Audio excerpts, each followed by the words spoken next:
that's always true. You know, I think we've had clients that have let us go. Exactly. There's some creative freedom that comes with lower budget sometimes. I'm not saying that's always the case, but like we got to try to see the good in people. And I think it's more about the people and filtering those types out that expect the world for very little. And we all know who that is. But the real thing is finding the people that you want to work with, right? The people that value your skill, know that they may not have enough, but then have the experience to know what they're asking. Like if they have this experience to know what they're asking, your creative product will be so much better. Because even if they only have $5,000, they're going to be like, okay, I can't ask the world of you. We can't do production design. We can't do set dressing. We can't do hair and makeup. But what we can do is rely on Carl or Nate for their directorial talents and be able to make something as good as it can be within this budget constraint. Yeah, I agree. I think one of the things that my brother actually, he probably heard it from someone else, but I heard it from him. He said there's three factors in which I consider when I think about if I'm going to take a gig as a freelance musician. So this is in music. Do I like the music? Do I like the people I'm playing with? And am I getting paid well? And he says, I got to have 2 out of those 3. So he says, I either got to get getting paid really well and like the music, even if the people aren't great. I got to really like the people, really like the music. Pay's not great. Okay, I'll do it. It's like I need 2 out of 3. If I'm getting those, then I can do, I can deal with it. But it's when, I think the problem is when a low budget client asks too much, the project isn't exciting. It's not something you want to invest in. It's like when it becomes just a suck is where it feels that way. But if it's something that's exciting, you really like them, they're respectful, they let you have creative freedom. This business isn't all about the money. It's like there are projects that are exciting, that are low budget, and the people are great and that are fun. Right. Well, everybody, talks about cheap, fast, good, right? The trifecta of, I either want cheap, fast, or good. Yeah, pick 2 or 3. And, it's kind of dated, I think, but there's some truth to it. And I think the fact of it is you have to look at it from your business's perspective. Does it help your portfolio? Does it increase the reps that you get? Does it increase your staff's skill? If it's low budget, obviously it's not going to drastically affect the bottom line, but there are ancillary benefits, and it all comes back to exactly what you're saying, Nate, people. Like who are you working with and why are you working with them? And sometimes, yes, you're going to work with difficult people, but hopefully the money's there for that, Yeah. Yeah. I think about the reasons you do projects like we were talking about, right? You do them because it's cash flow, and you need the money. You do it because you believe in the creative, and it's going to, really help your portfolio. I mean, you could parse those out, I guess. And you want all of it, right? You want well-paying projects that you believe in. But I guess I feel like, from the client side of things, you want the experience to be the same throughout all those things, if you're trying to put your brand out there. And so you have to be really careful in the negotiation stage and what you agree to do and what you're willing to take on, and be very clear, about why you're doing it. It's like, yep, we will do that for $10,000 and it'll be a great experience. And it still feels like you're working with Taproot. Yeah. And you still feel like you're working with Taproot. But I know that feeling of, like you said, I just can't find a great connection with this. I'm not super passionate about this, and, finding a way to somehow stay in it, right, as we talk about. But when you have clients that don't understand all those parameters, like you said about, hey, they start asking for production design and you've made it clear that you can't do that. And, or they just don't understand the process at all, right? That all these elements that we have in the back of our mind about what goes into making production really good. We're not bringing in the DP that, is whatever level. And I think it's easy to get really frustrated with them, to almost get angry, right? And have these expectations of them that aren't fair. And so we talk about educating people and helping them understand everything that goes into it. Case studies are great examples of things that can be used to help people understand, and it makes them better on their end too, because they know how to go back and fight for a budget, and helps them determine the right level of investment on down the road. So I like putting the responsibility on us to set an expectation and to educate our clients, because they're coming to us for expertise. And so if we're just assuming that they know things, and how is that service? Like, I love that mindset. Yeah. Yeah. No, you're totally right. I also think I would pile on to both of you guys' ears. Like, it doesn't just apply to your marketing director or, your marketing manager in a client company or anything like that who may need to be educated. Like, there are big agency folks, because of how those organizations are structured, from, account to project management to, internal producers to creative directors to art directors, all down the line. There's so many positions in agencies, and there's really value in having education, from the vendor perspective of what it takes to pull off the production or the creative that they are going after. Because oftentimes, what I found is that producers will know, right? A lot of these experienced agency producers know what it takes, right? But being able to communicate that to their team is quite difficult. So if the vendor can help with that, or provide, transparent communication, be able to lead with experience in that, then that makes their job easier. And I think, to your point, Nate, like, are we making the job easier for them? If that is the case, like, we're doing what we're supposed to be doing. And that comes from, being able to talk about budget, what you get within that budget. And so that's why we're doing this thing, right? Yeah. So welcome to the podcast, everybody. Here's your intro. This is the Clip and Clarity podcast from Taproot Pictures. We help people and brands share meaningful stories through film, and we're filmmakers. So we work with big brands, passionate people, a variety of people. We kind of talked about a little bit the diversity of clients we get to work with, and help strategize what they've got going on.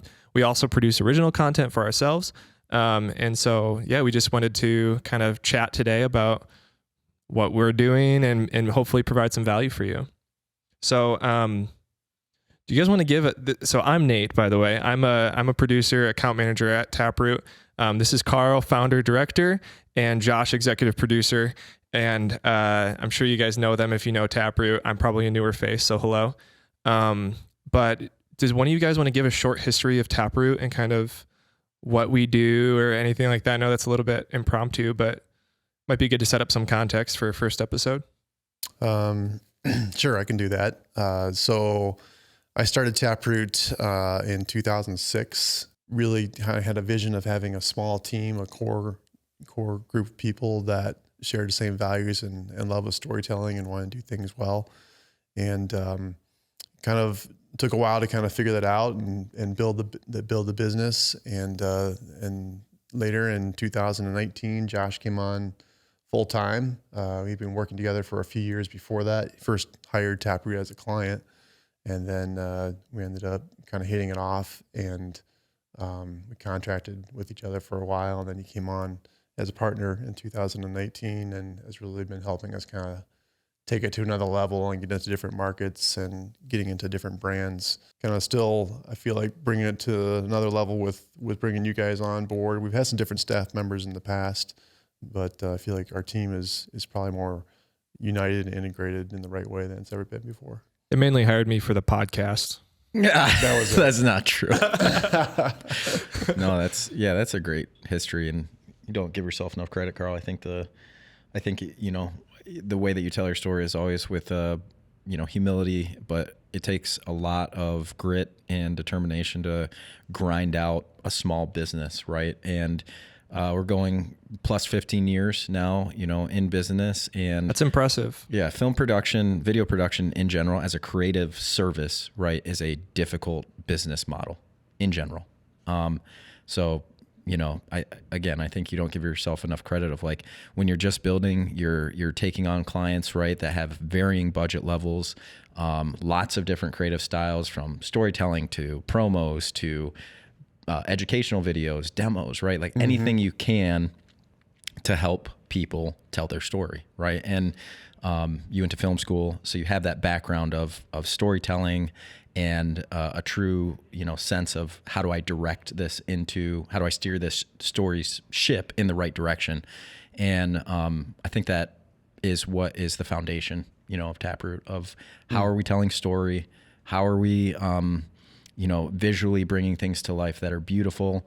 And how do we keep our sort of vision toward that hopeful message? And, those are values, right, that we have on our wall, but it's also a thing of like, those things are core to the brand of Taproot. And, we always talk about, there are a lot of ways to do production. We always, like, every conversation, it feels like we have. There's a million ways. Yeah, regardless if we're talking to an agency or direct to brand, we're talking about how we're doing production, right? And it's always a custom fit approach. And in a creative services business, it's difficult. And I think everybody, is finding their way through that. But there are some tried and true ways to do that. And I think, in that 15 plus years, we found a way to deliver a good experience.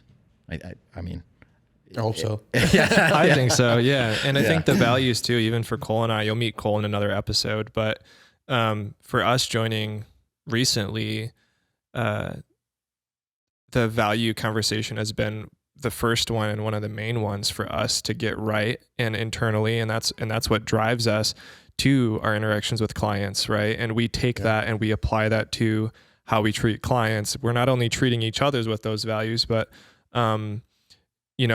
what I find interesting about your story in particular is you said a second career, but I think that's a pretty cool thing, is that you were in business and sales and, you had a business background and weren't really finding fulfillment in that. And then you found your passion in film. And so I think the driving factor is like, our passion is helping other people in film, because we found film and we're crazy about it and we're excited about it. So it's really cool to be able to do that for work. We say we get to do this, right? We could be doing so many other things, but we get to do film. No, I think I felt that especially strong when it first started. It was just fun, right? And I didn't think about work being fun. And when I first got into it, you couldn't stop thinking about it. You couldn't stop reading and learning and trying to figure out as much as you can. And then later you realize that, no, it's a business still, right? Sometimes it's still work, right? It still feels like work. Yeah. Especially when you try to agree. scale. Like at the end of the day, I do still say it to myself. I have very specific memories in my head of being in other jobs, the whole, stereotypical cubicle world. And I did those things. And it's like, this is different all the time. We're like working with music and visuals and sound design and, talent and locations, like all that kind of stuff. Like that's pretty cool, I think. So yeah, we get to do this, I think is true. And also something you have to discipline yourself, right? To remind yourself of, because that's kind of life. So with that note, today we kind of wanted to talk about the topic of budget, which is maybe a little bit of a taboo subject. Money, everybody, but the good stuff. But it's one that I think everybody has to. It's the first consideration for something like this. Like almost maybe one of the first questions we ask people. There's a million ways to do production. What's your budget?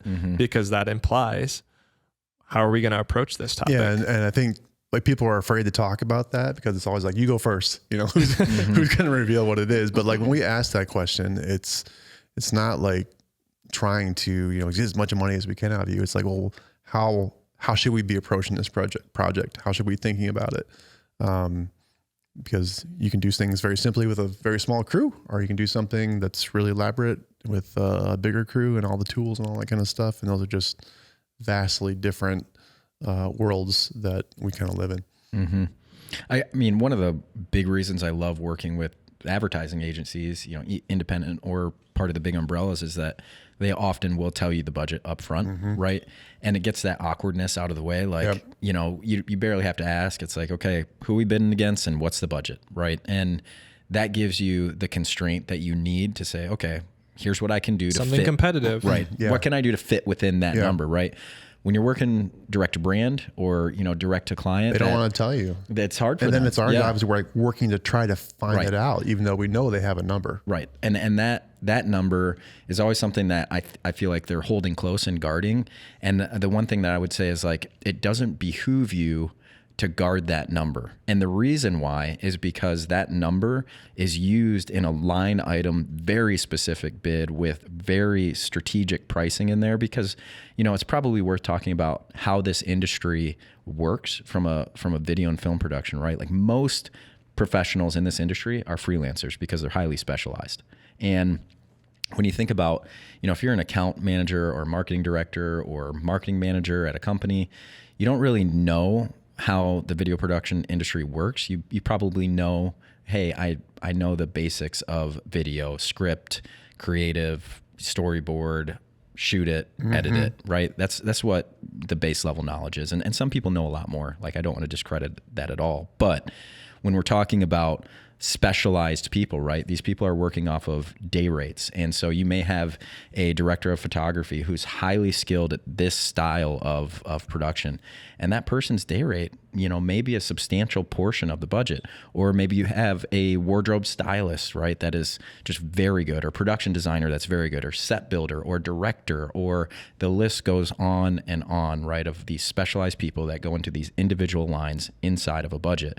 And so when we're talking about that, when you're a client, when you're like a brand, or, you know, just a business, right, that wants video production, what you have to understand from the vendor's perspective, i.e. the production company's perspective, is we have your best interest in mind, in the sense that we have to make that number work, because we're hiring people that are highly specialized to help you make your thing. So if we know that number, it gives us a box to work within. And if you trust us, which we have to earn, totally get that. But if you trust us to do this budget and give you a line item budget and show you exactly where we're making money, then there's no reason to guard your number, right? And I think that helps seeing the line item budgets. Yes. Transparency. Absolutely. Yeah. You can see every single line item, exactly where the money's going, and how far it goes or does not go.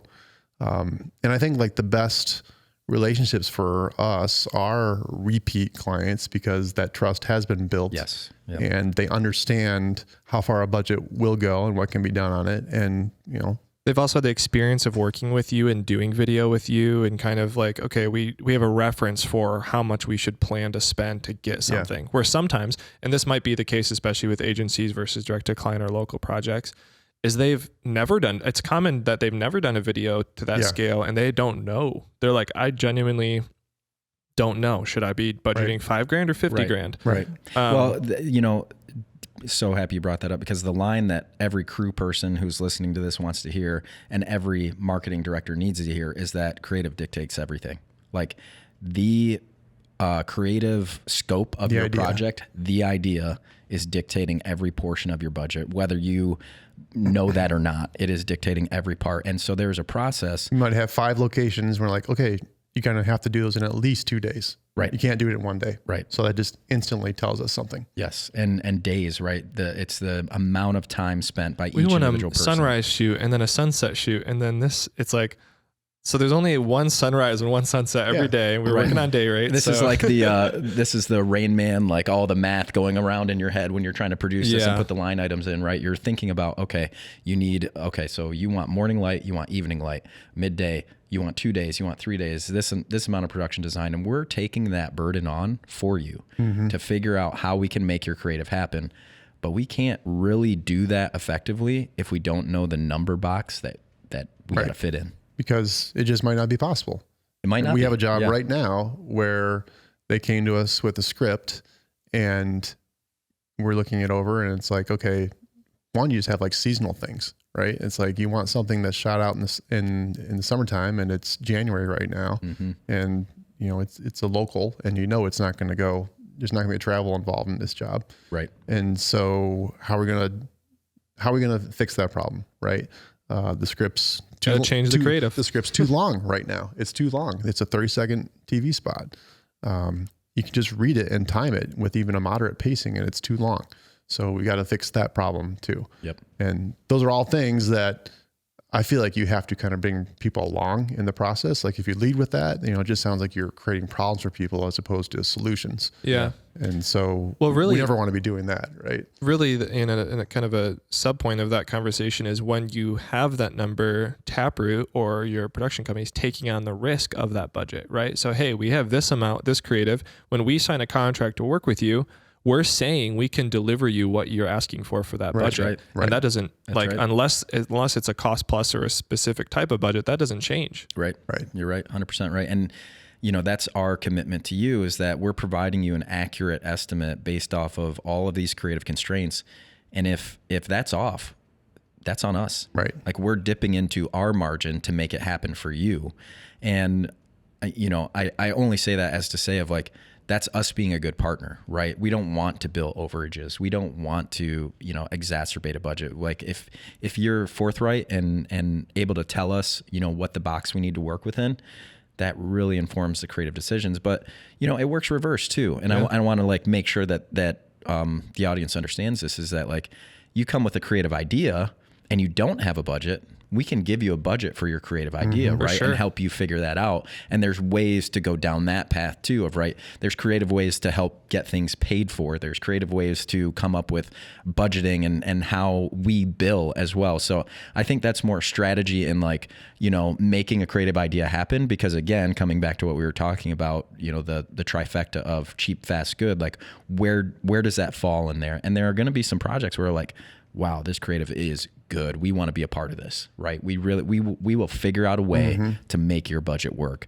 And so I want to emphasize, like, this isn't about like, the number. Yeah. As it's not about such an eye on the number as it is about like creative dictates everything. It dictates everything.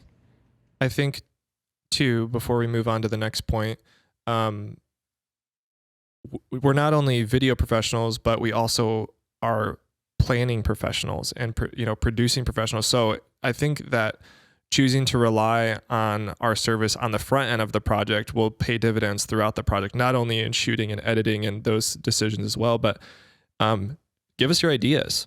Like we'll maybe give you an impression of, oh, that's probably going to be more expensive, or like right off the bat, you can start relying on our experience, the things that we've learned, to hone in on that creative idea. Even before we send you a budget, if you're like, hey, I have these 3 ideas, we can give you iterations on those ideas. Hey, you could do it to this scale, this scale, or this scale. Yes.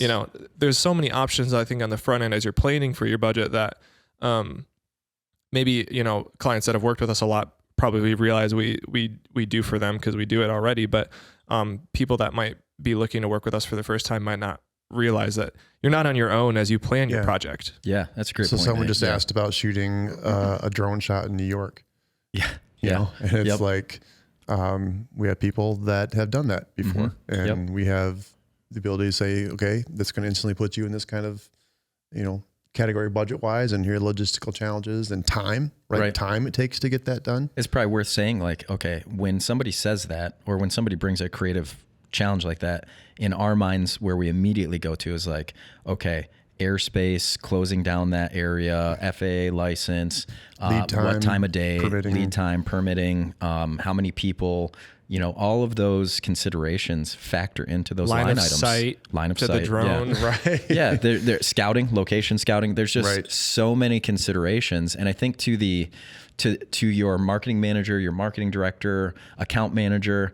Not that they should be burdened with those decisions at all. They should never feel like I have to be thinking about those things. So I want to make it clear, like, you don't need to be thinking about those things. That's our job, but it is also our job to show you why and how that affects the budget. And I think that's like the topic of the conversation, right? Is like shedding light on the mystery, or we're demystifying some of these pieces of video production that I think people like often gloss over because they see, your latest iPhone ad and they're like, that's amazing. Let me get that. Right. And you're like, okay, let's break that down frame for frame of what that is, right? And then it may come after the fact and they're like, well, I only have this much budget, right? And it's like, okay, so you want something like that. Let's peel back the onion here and dissect like what elements we can take from that based off of your budget and see if that creative will serve you.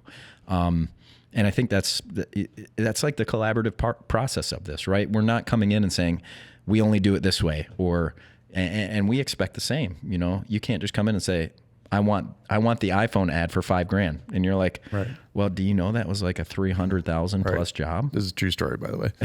Right. You know, like, and that's not to be negative, right? It's just in the sense of that's the other side of it, right? Is that we always talk about being problem solvers and coming back with solutions. So let's find out what you want to do. Let's see if that is going to fit within parameters. If it isn't, then what can we do that would still solve the problem creatively? And I think our agency friends and friends who award us jobs like that are now, you know, close relationships, have a like mutual understanding of like, okay, they are going to do the best for this production within that budget. And that's our effort. That's our sort of brand promise, is that we're going to do everything we can to bring the best creative vision based off of the money that we have for it. Right. That reminds me of the quote that you were talking about the other day, Carl, is I don't want it to suck.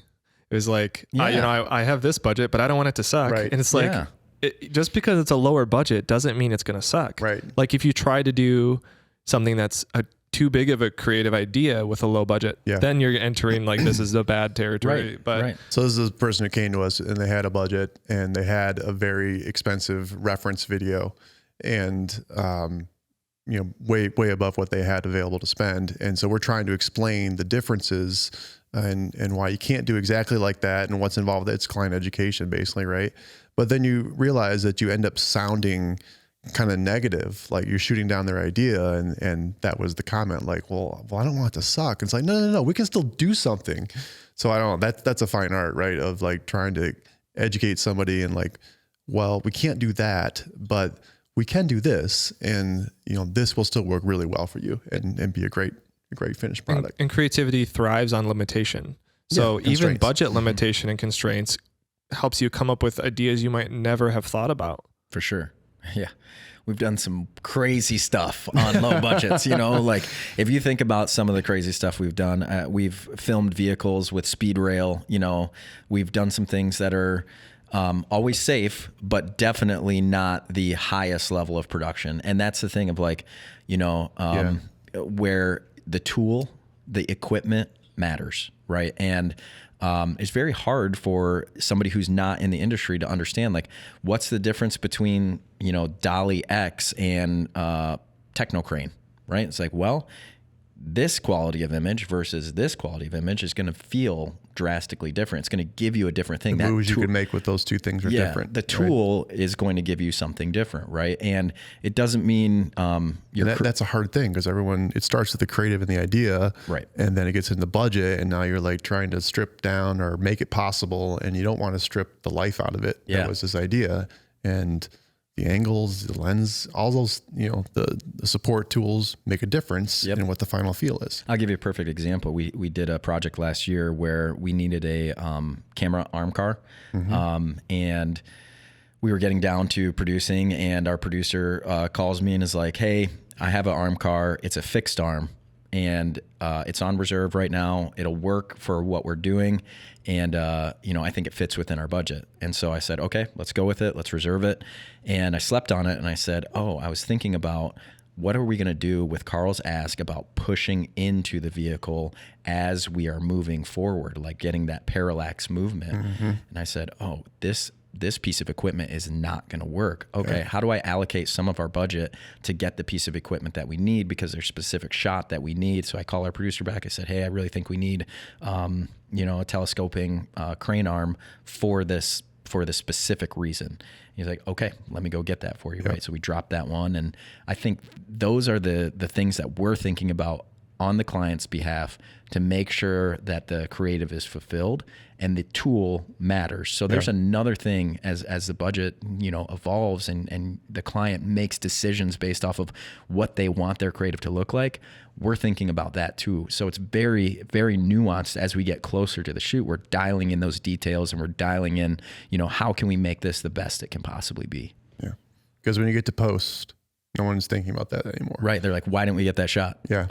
Why does it look like that? Yeah. And you're like, well, if we had that tool, you know, but that never happens. Yeah. Yeah. Right. We're thinking about that. It does, you know, and it does happen.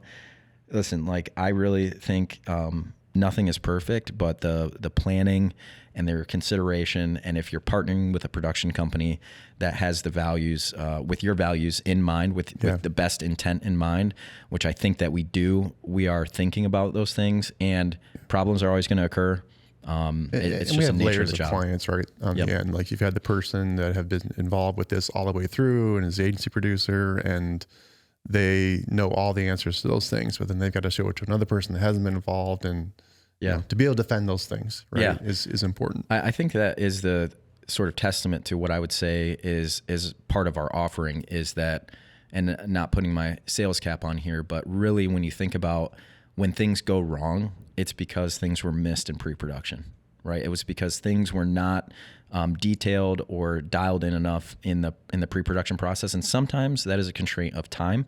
Sometimes you're rushing to get something done, and everybody has had those productions where it's like, ooh, I wish we would have got that shot, or that could have went a little bit better, right? There's always those productions. But I think what we strive for is to provide a great experience, and part of that is coming up with solutions on the spot, right? Even if it is in that post-production point, it's like we have enough experience and resources to say, okay, we didn't get that shot in production, but here's an alternate solution for how to fix that, right? And it may not be as good as if we would have got it, in production or planned for it in pre-pro, but solution mindset, how do you get into that? But does the audience miss it? Does the audience miss it too is a great question. I think from a, just putting this out there is like, if you're a production company or you're a client or you're somebody out there who needs to hear this, it's that if you're coming with a solution mindset, if you're coming with a mindset of this isn't a problem because, we can figure out a way to make this work, that's always going to get you further down the road. Doesn't mean that it's going to finish perfectly, right? But it's going to help you. What's the saying there? Like, perfection is the enemy of the good. It's like, it's not that. Yeah, that's right. Perfect is the enemy of good. It's not that you want to constantly like say, oh, it's good enough. It's always striving for like making it as good as it can be. But at the end of the day, what is a perfect video? Yeah. What is perfection? It's this elusive thing. The old saying, right? The story you write, story you shoot, story you edit, like they're all different because that's production. Clip that. That was good. Right. Yeah. That I didn't make it up. Well, I know, but I think that embodies exactly what we talk about. Nothing that you start off to create is exactly how it finishes. Right. And, we know that those are hard lessons to learn because you have sometimes a vision. Better for worse, hopefully for better. For better. There are plenty of stories of like, I didn't think about that, and it ends up being better. Right. There's layers too, right? Yeah. And especially for you see stuff work when you're shooting, right? Can we pivot on this right now or not? Yep. And which could be another whole conversation. Totally. Well, it drives me to think about kind of the last subject within budget, but relationship and flexibility. And that's kind of what we've been a little bit talking about right now. But the ability to pivot with the budget, to move things around after it's been solidified, because I'm assuming with the project you were referencing earlier with the fixed arm, it wasn't like you went to the client and rebid the project. It was like, we have a budget here. Right. So how are we going to be flexible on this and use our relationships to get this done? And it goes both ways, of course. But, when you talk about budget, it's not always this like hard in the like stuck thing. It's we have relationships with everybody. There's so many ways, and they worked its way on down with our crew members that we have relationships with, right? Ones that have the same values that we have. We try to really find those type of people to work with, and we have plenty of experiences, right, where like the DP is just as invested as we are, and it's like, you know what?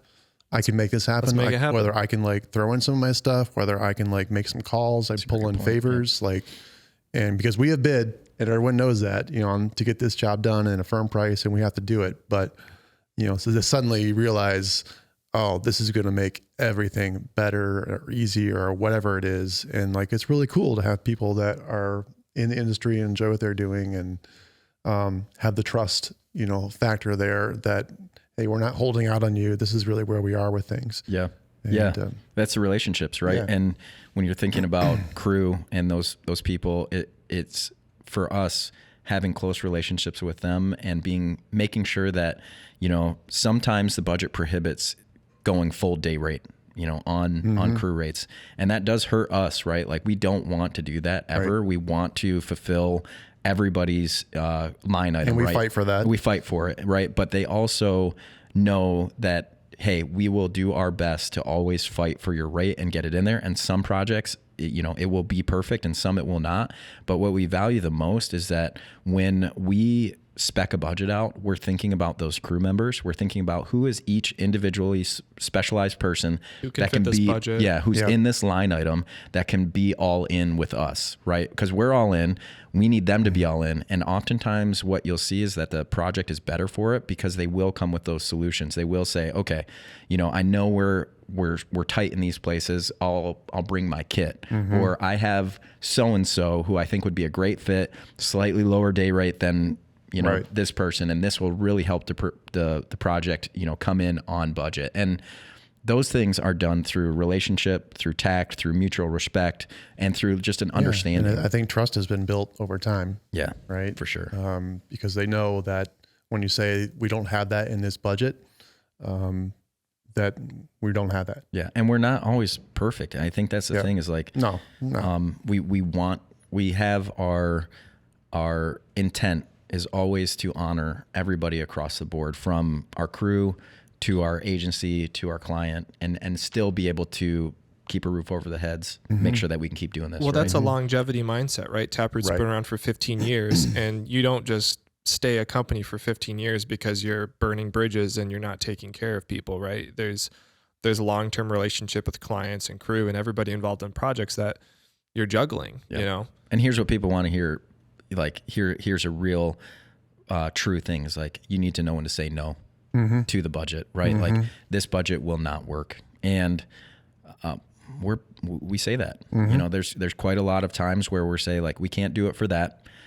If you had $5 more grand, or if you had just a little bit more for this, or I don't know, I use 5 because it just came up, right? But like there's points 50. in time. Yeah, there's points in time where you do need more, right? And you either have to fight for that or say, we can't do that. And that comes with tact. It comes with your relationship. Bringing solutions. It's like, hey, we can't do that, but here's something that could be similar. Are you stuck to that idea? Is this isn't going to happen if we don't do this? And that's where the solution mindset comes into play too. I really feel like what I would want people to know is, from a crew perspective, we're fighting for you and your rates. From a client perspective, we are fighting for your creative and honoring that. And from a just overall budget perspective, having a box to work within can help us serve all of those things. And that's the episode. Yeah, I couldn't agree more. And I think that, again, the thing that sticks out to me is the longevity of Taproot, long-term partnerships with everybody. And we want to incentivize loyalty with clients too, right? Yeah. Where, hey, this is your 6th project with us in the last 3 years. So, we want to make this work for you. You're a value, like, not that every client isn't valuable, but when one-off projects come and it's like, we have no idea who you are. We don't know if this is your first and last video project in the world. That does inform like what we're able, like if we're able to sacrifice for long-term business, we will. 100%. Yeah. We want to incentivize partnership with us in the long term. We don't want to disincentivize you to keep coming back. So we have a partner that is just as you were describing, that we've been working with for years, and they do multiple projects every year. And there's travel jobs involved, and we will, build things that cost for them where we can, just because it makes it better for everybody, right? There aren't unlimited budgets really anywhere, but right. Haven't found them yet. Yeah, we're searching. If you guys have an unlimited budget, fill out our contact form on the website. Yes. We want to work with you, and that's all we have to say about budget. But it does raise the point of like it's a weird business model. I always talk about the business model, right? Of a client that comes to us with a job every year or two, like that's a really good client for a lot of people. There's so many. There's a lot of jobs, a lot of people working because of them. And, how can we keep those projects coming? And that thinking about their budget and okay, they have a marketing budget, and if we maybe if we can make this work, then there's going to be another one coming that's going to hire more people again, and we'll keep things rolling. Cash flow management. Yeah. And, so people know, like we think about our clients. It's not like you're just waiting for them to come to us with something. Those are the clients that are on our mindset, and for mutually beneficial reasons, right? I mean, we just scheduled a meeting with somebody next week where it's like, hey, we want to talk about what you're doing this year. We have some ideas, but we'd like you to really inform those. We want to hear, like, where are your current pain points? What are your objectives this year? What will be valuable for you and your clients? Right. Yep. How can we make this, like I said, a win-win? We know you're probably planning projects. How can we help you plan those and get you the most value? I love that. Yeah. So I guess that wraps up our conversation for today. We want to keep these short and sweet, but hopefully you found some value in our conversations today. There's a lot of film experience here. I learn from these guys every day. I'm becoming more experienced every day. And so we hope that we can help demystify a little bit of what can kind of feel taboo or like mysterious about film production, because it is a weird industry and things are sometimes hidden, or they're complex. So hopefully this was valuable for you. We're planning to have many more episodes with different guests. So, getting on potentially some clients, agency people, a wide variety of people. Nate's the constant. I'll be here most episodes, and we hope to continue to just have conversations and bring you guys along for the ride. So thanks for joining us. Check out everything that we're posting. We're going to be flooding everything. So is this where you do the subscribe thing? Yeah, I was just going to say plug channels is what I wrote down here. So check out our channels. Yeah. Check out the website. Will always be up to date, but we're social media all over the place, LinkedIn, YouTube, everywhere that you're on, we're probably somewhat available on. So we'll be staying up to date on that. So thanks, y'all. Thanks, everybody.